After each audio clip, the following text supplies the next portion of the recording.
Unaangalia Baba Sam the King Tanzania TV channel. Kwa maoni na ushauri tumia namba zifuatazo 0752732515. Baba Sam the King.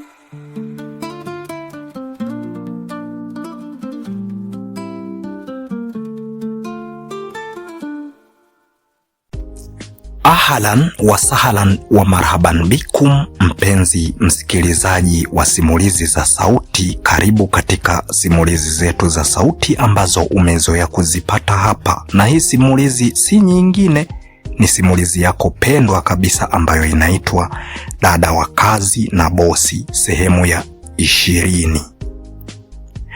Kwenye upande wa YouTube channel tunaitwa Baba Sam the King Tanzania TV channel, lakini kwenye upande wa TikTok tunaitwa Baba Sam the King channel.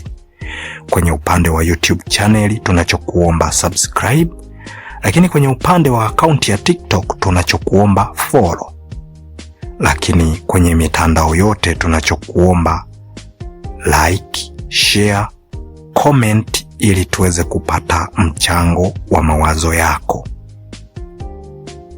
Tujikumbushe sehemu tulipoishia, sehemu ya 19. Tulimuona mzee huyu wa kuitwa Masunga amefika baada ya siku 2 kupita, na alipata taarifa kwamba waandishi wa habari walikuja mpaka nyumbani kwake na kuanza kuchunguza taarifa za kupotea kwa binti Sikununu. Lakini baada ya kuuliza hapo nyumbani, mke wake Bi Ostina alimwambia kwamba walikuja na wakafika, lakini waliwakuta wajukuu zao ambao ni Clara pamoja na Sijaona, lakini uzuri wao hawakutoa hiyo siri. Kwa hiyo mwandishi wa habari ameenda bila taarifa ya kuweza kupeleka kule ambako alikoagizwa. Lakini pia wakati anafika hapo, huyo mwandishi wa habari amemkuta binti huyu wa kuitwa Sikununu amepatwa na usingizi, amenyenyuka, akaacha kuangalia TV na kwenda ndani kwenda kulala.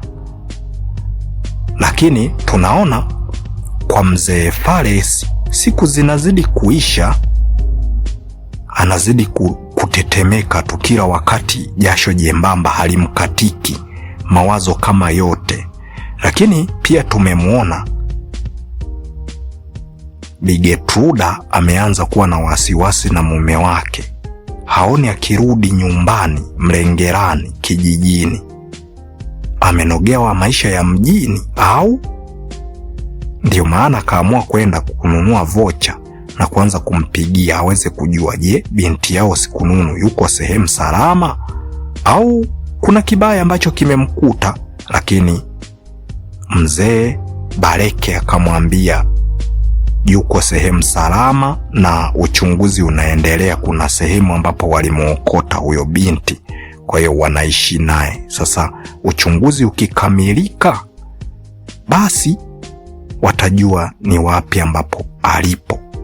Sasa nikukaribishe sehemu ya 20 ya simulizi hii, tuendelee kuidadavua tuweze kujua ni kitu gani ambacho kiliendelea. Siku ya 3 ikaisha hivyo hivyo pasina kupata taarifa zozote mzee Fares. Zimebaki siku 4. Yaani hapo ndo anazidi kuchanganyikiwa mzee wa watu, hajui hata afanye nini. Utafanya nini sasa? Hiyo ni ngumu kumeza hiyo. Atamtafutia wapi? Mpaka amelipa, waandishi wa habari wamepita mtaa kwa mtaa, lakini hawajampata. Sasa anazidi kuwaza ile kesi ya uhaini wa unyanyasaji, yani kesi ya unyanyasaji ndio inaenda kufunguliwa kweli juu yake, au Kumbuka huyu mzee alikuwa ameacha kusali muda mrefu sana, na wala hata kumuomba Mwenyezi Mungu.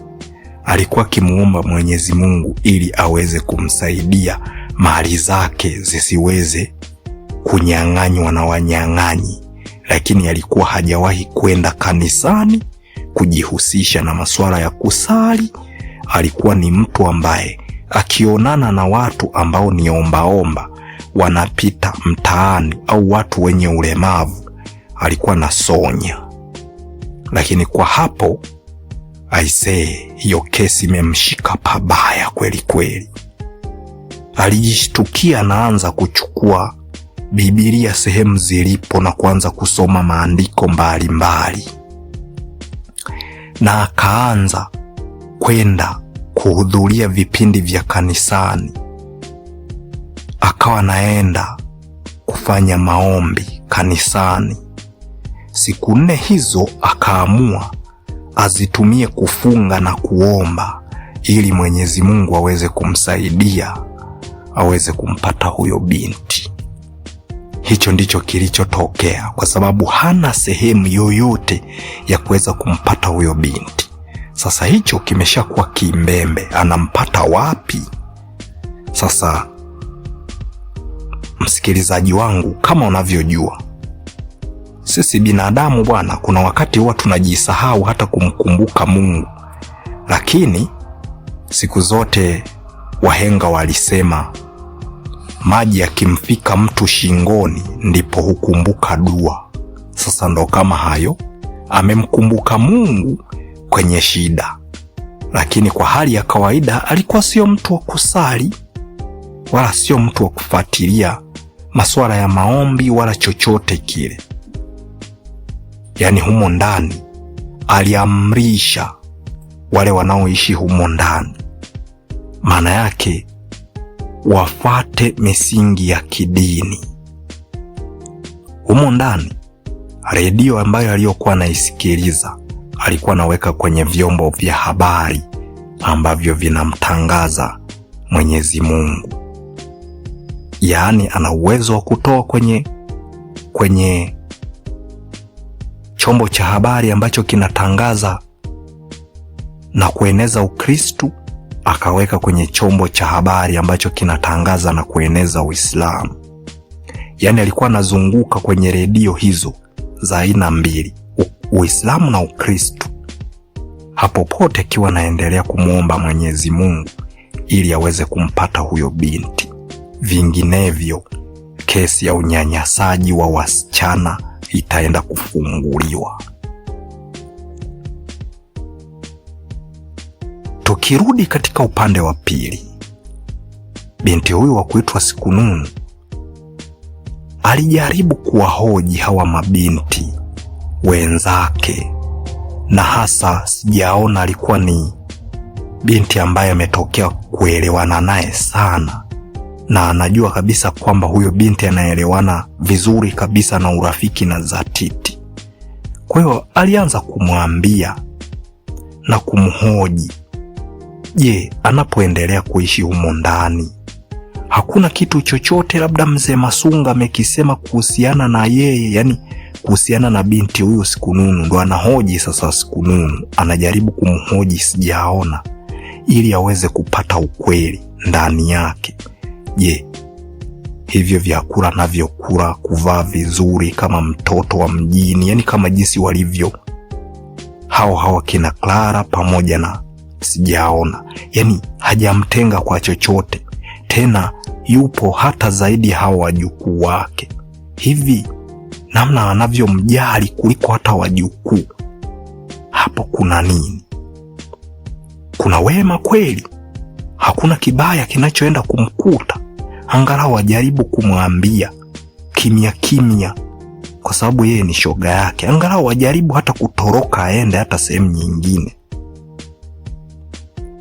Alijaribu kumuuliza, lakini sijaona alimwambia kabisa kwamba babu yake ni mwema na wala hakuna tatizo kama hilo, na inatakiwa akae na aondoe kabisa mawazo. Akaamua kukaa na kuendelea kuwaza tena. Akasubiri sijaona akiwa ameondoka, akamuita Clara. Akakaa pamoja na Clara na kuanza kumhoji. Lakini licha ya kwamba hawakuwa na ushoga mkubwa kihivo, kwa sababu kidogo Clara alikuwa anajionaona kidogo, lakini alikuwa sio mtu wa kujiona kihivo, alikuwa hatesi mtu, lakini anapotezea vitu. Unaweza ukakaa naye na ukijaribu kuzungumza naye mkazungumza vizuri, lakini kwa hali ya kawaida kwa kweli hana muda wa kukufuata na kusema sijui nini rafiki, sijui shoga. Hakuna. Alikuwa yuko serious sana huyo binti.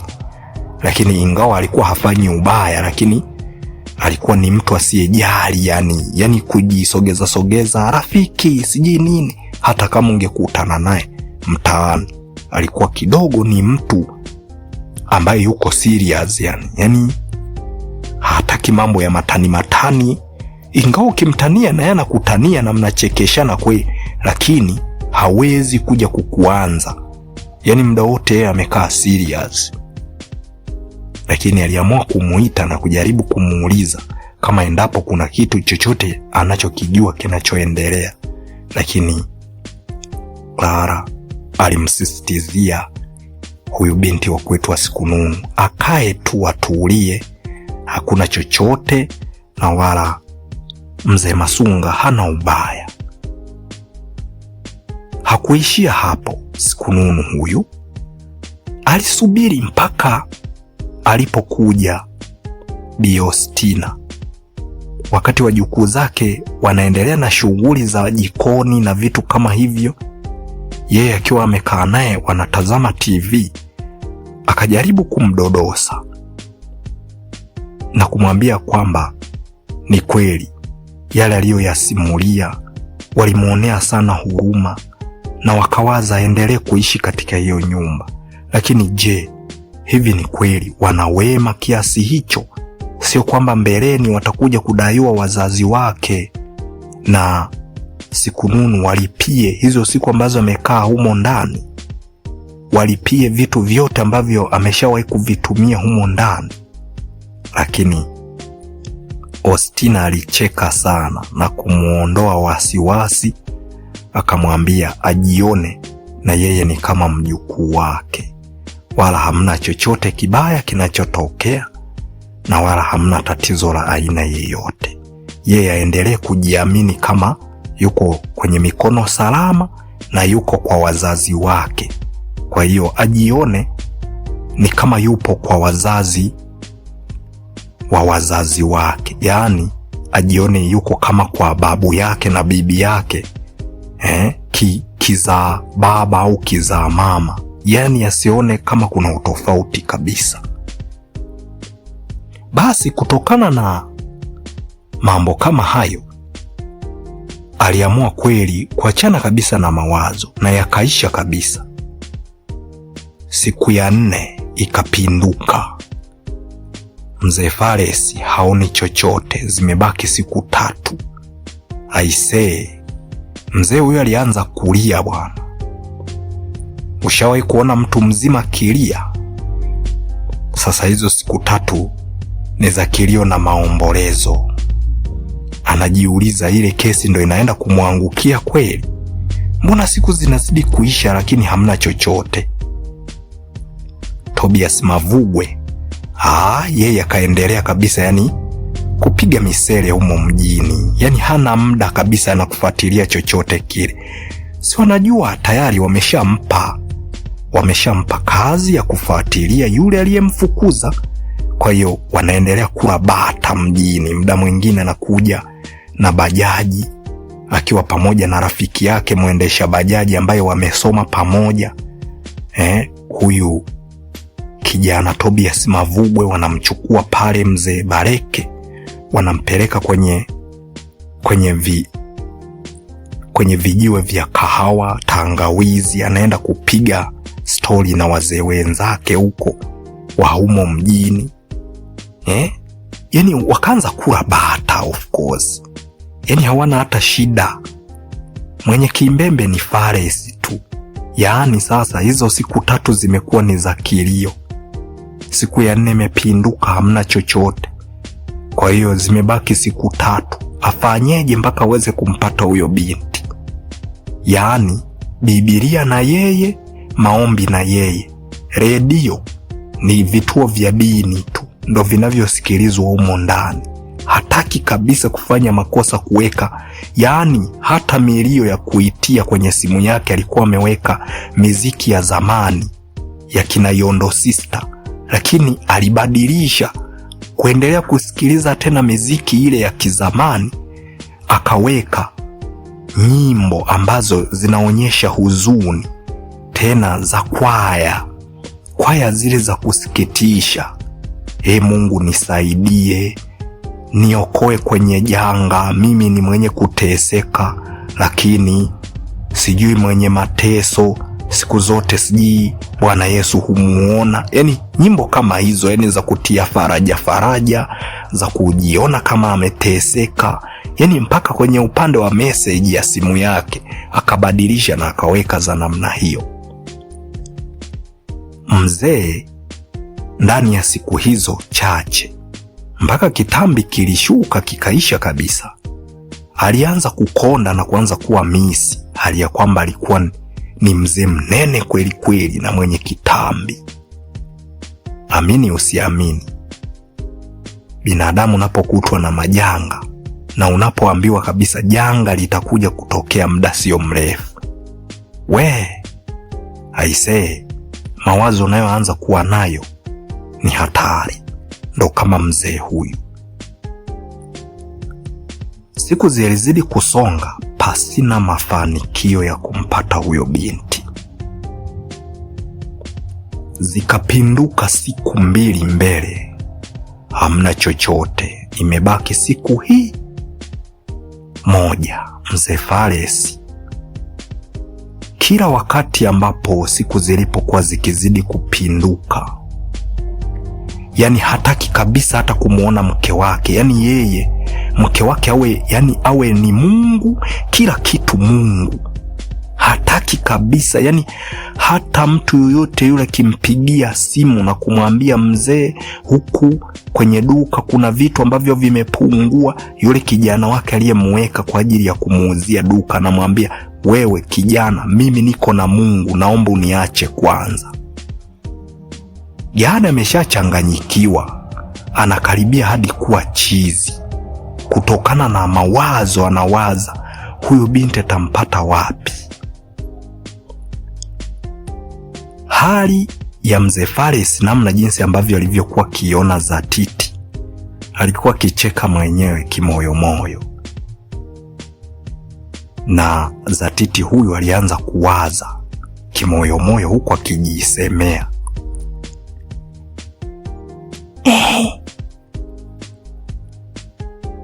tumewaona sasa watu waliokuwa wanene sasa hivi wameanza kuwa kama moja.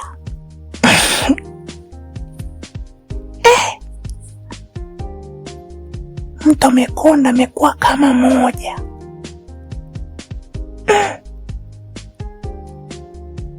Sijui nimwambie baba pamoja na babu tumsamehe tu, sijui niache tu ili kiumane, sijui nimsaidie nini huyu mzee. Mungu nimwache au nimsaidie? Ngoja nimwache. Aliwaza sana na akaanza kuona huruma. Zatiti mwenyewe anaanza kuwaza tena, kwanza kuona huruma. Kipindi hicho ambacho Mama Suzi anakana kuanza kulia, japokuwa anaendelea kusumbuka hapa na pale.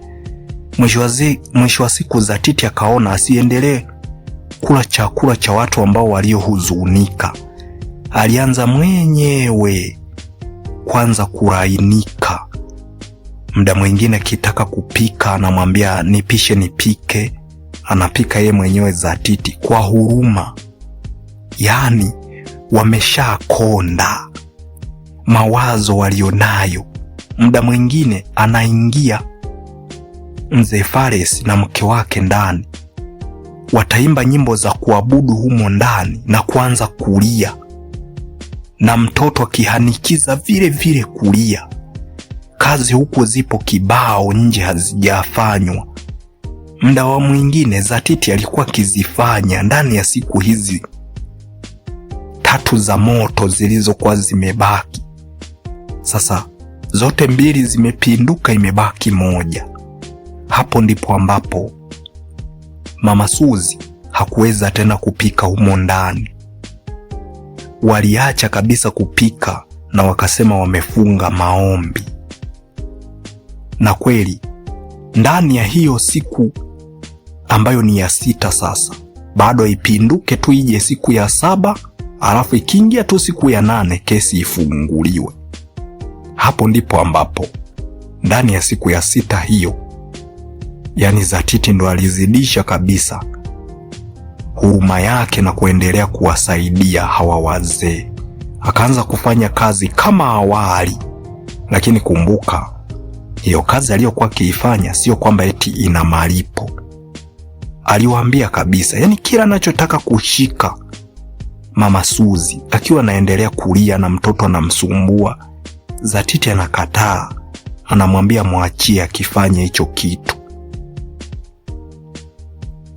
Mpenzi msikilizaji wa simulizi za sauti, sehemu ya 20 ya simulizi yetu inayoitwa Dada wa Kazi na Bosi imeishia hapa.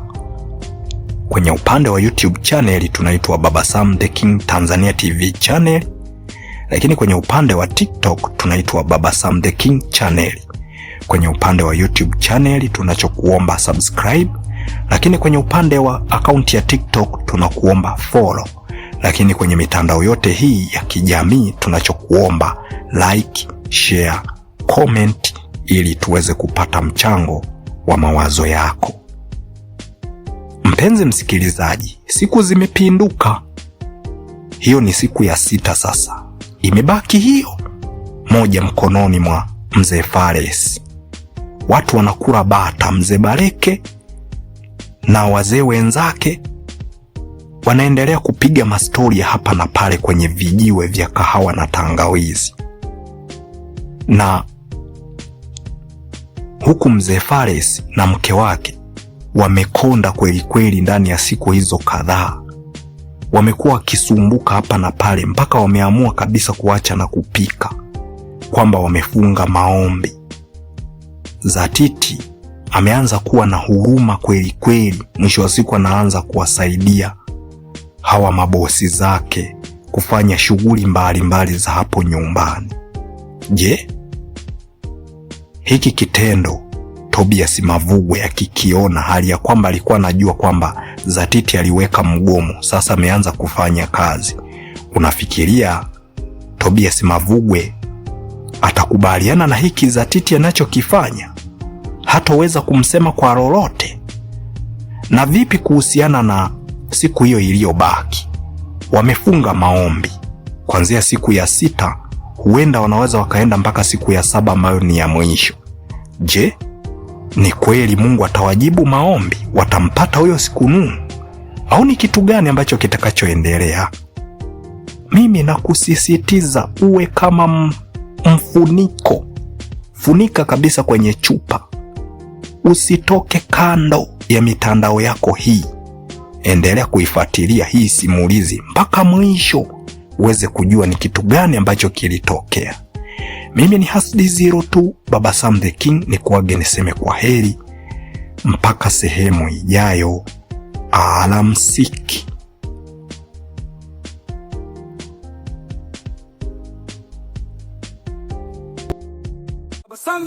Unaangalia Baba Sam The King Tanzania TV channel. Kwa maoni na ushauri tumia namba zifuatazo: 0752732515. Baba Sam The King.